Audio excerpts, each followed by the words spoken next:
No.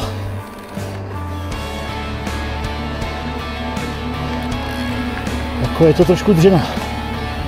Oproti Valkýře musím říct teda, že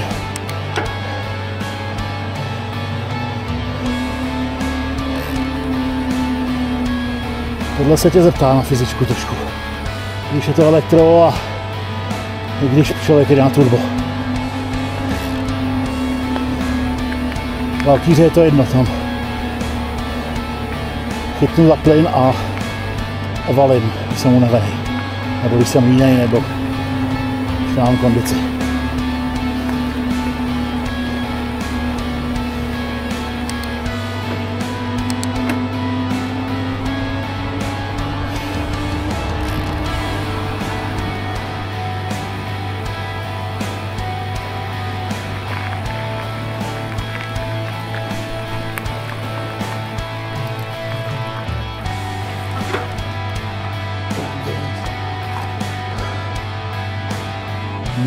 Myslím, že pro dnešek stačilo.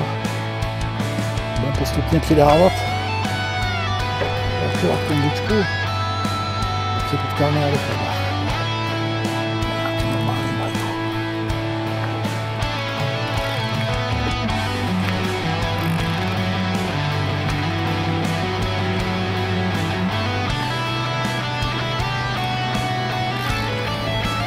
Je to teda pro mě jako nový pocit jezdit takhle jako na hodně lehkém kole a v podstatě netahat sebou žádný zbytečný krámy, jo. Protože tohle kolo má nějakých, já nevím, 25 kg nebo něco takového, což je o 10 míň minimálně než Valkýra, spíš o 15. A nemám batoh, nemám nic, jo. Je to fakt jako jízda hodně na lehko. Mám, že někde nebouchnu gumu, nebo se mi nestane nějaká takováhle sranda, protože samozřejmě náhradní sebou nemám. No, ale mám telefon a šikovnou ženu, která už mě párkrát zachraňovala, tak myslím si, že by to udělala pro mě i tentokrát.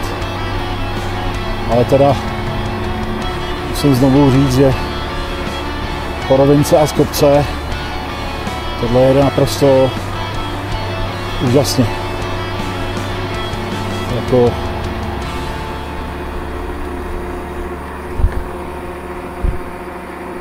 tady já bych jindy jako musel fakt už brát nějakých 500-600 W a teď se jenom tak lehce přišlapávám a ono to hrne jak blázen. Já vím, že asi pro dost lidí to nebude jako žádný překvapení, ale já v podstatě jsem neměl nikdy standardní e-bike. Já jsem sednul po nějakých 8 letech, možná 10, rovnou na Valkýru a to teda rozhodně standardní není. Tak jo. Tak uvidíme, jak to bude vypadat tady.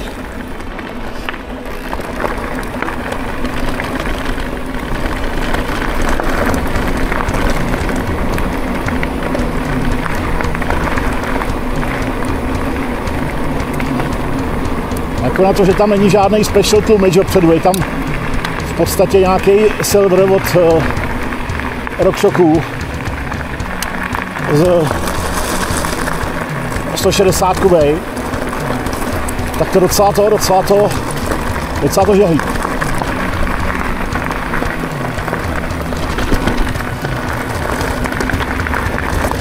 Já tomu nechci moc nandávat.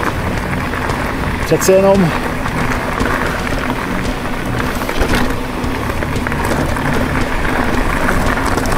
co tady mám najetý na jiném bajku. Asi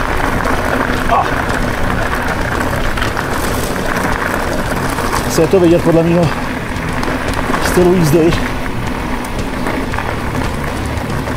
To tady není nějak naklopený.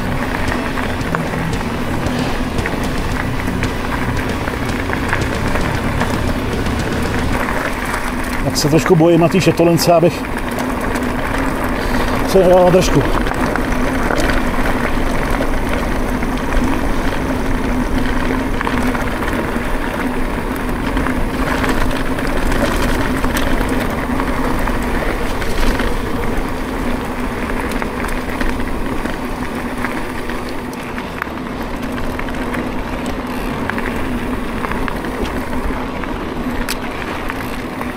Ale jako valí to jak hovado.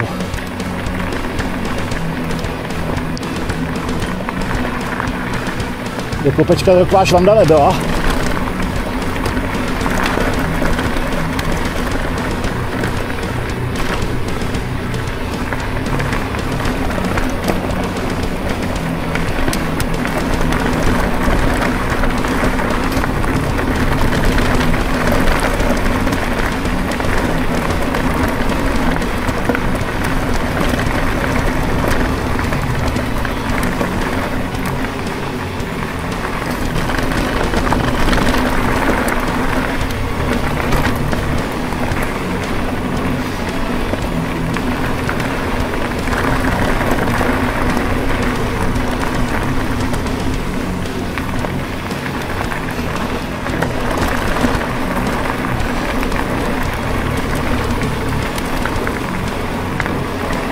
Pěkné je to, pěkné.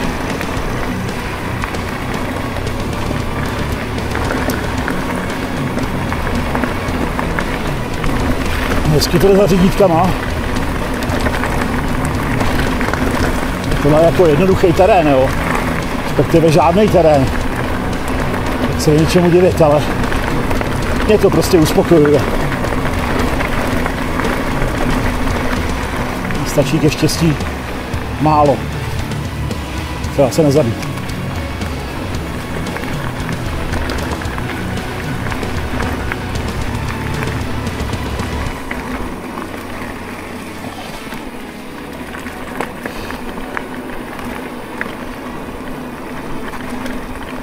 No tak zkusíme, co to tady spáchá.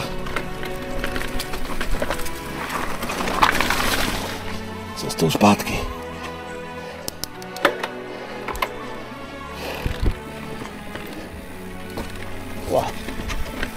Tady tou pravou já moc nejezdím, ale dělám asi dobře.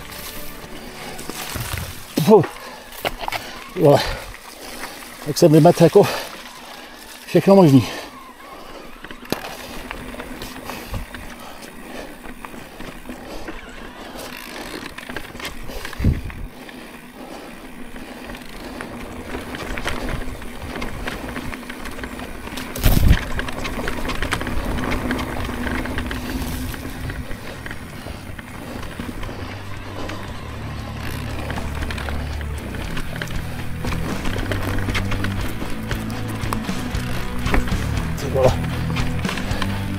Hezký je to.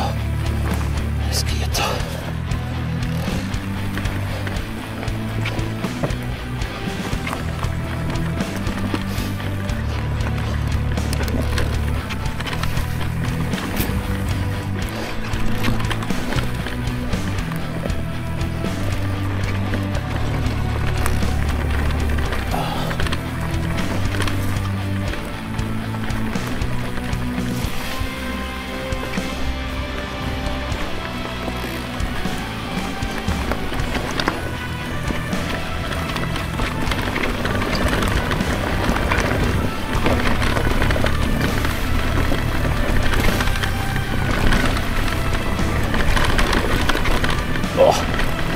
No.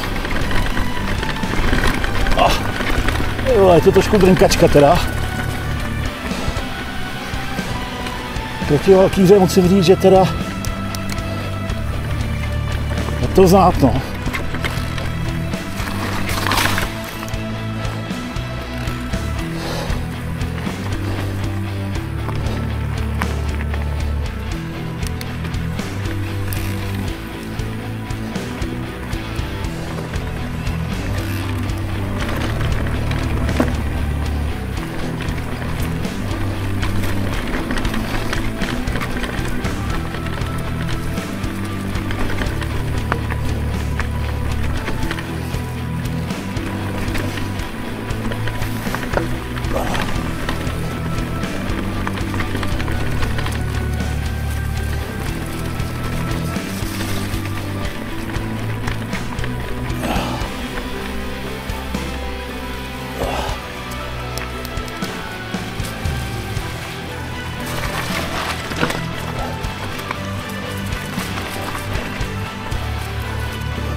Já si furt srovnávám jako úplně nesrovnatelný, no, tady asi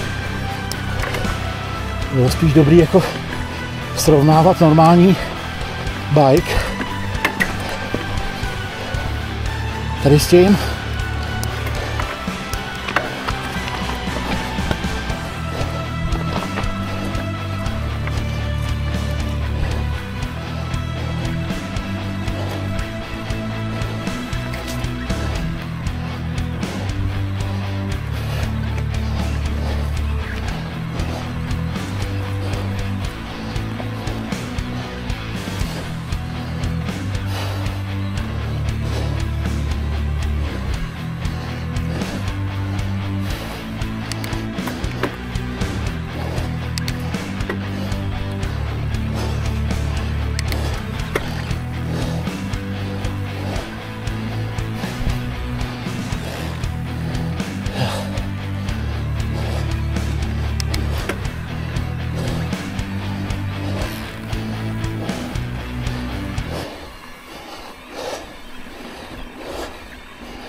No.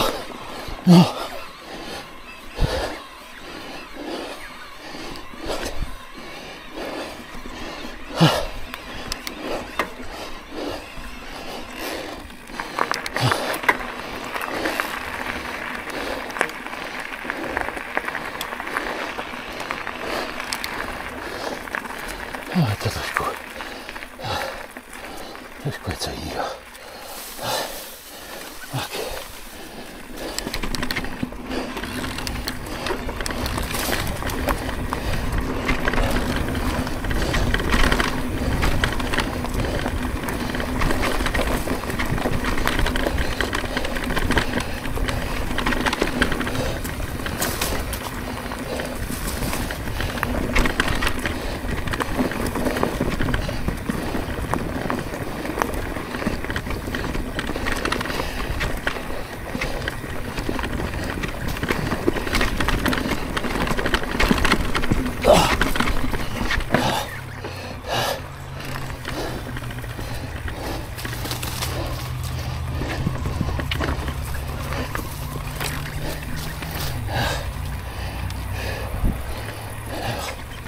No, tak dobrý.